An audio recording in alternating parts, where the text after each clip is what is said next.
Hello साथियों, आज की कहानी लाई हूँ बहुत सुंदर। इसका शीर्षक है नीरू।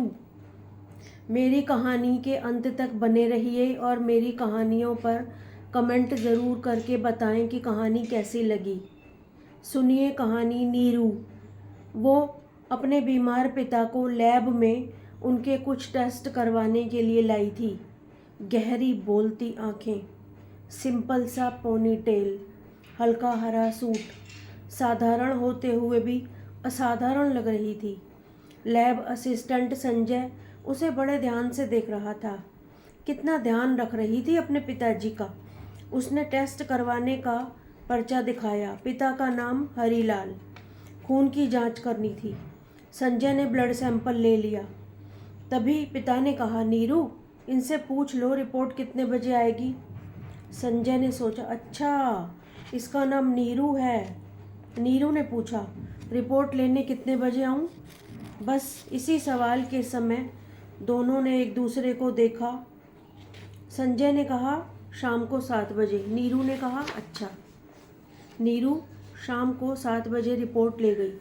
उसके पिता के खून में कोई इन्फेक्शन था, तो डॉक्टर ने कहा कि थोड़े समय बाद इन्फेक्शन ठीक हो जाएगा।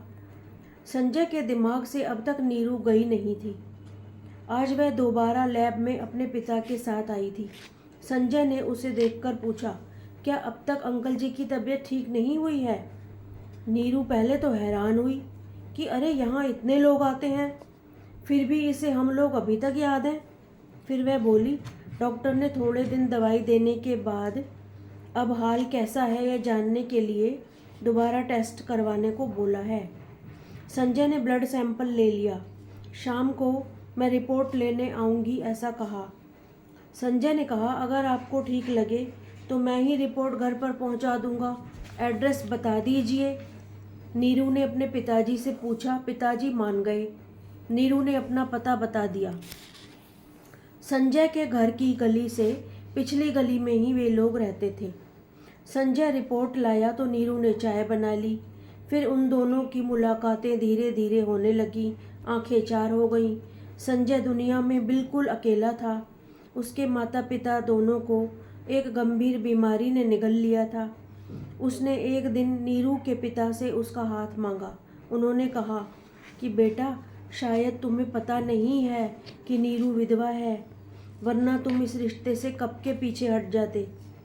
संजय, नहीं अंकल जी, नीरू ने मुझसे दोस्ती होते ही मुझे सब सच बता दिया था।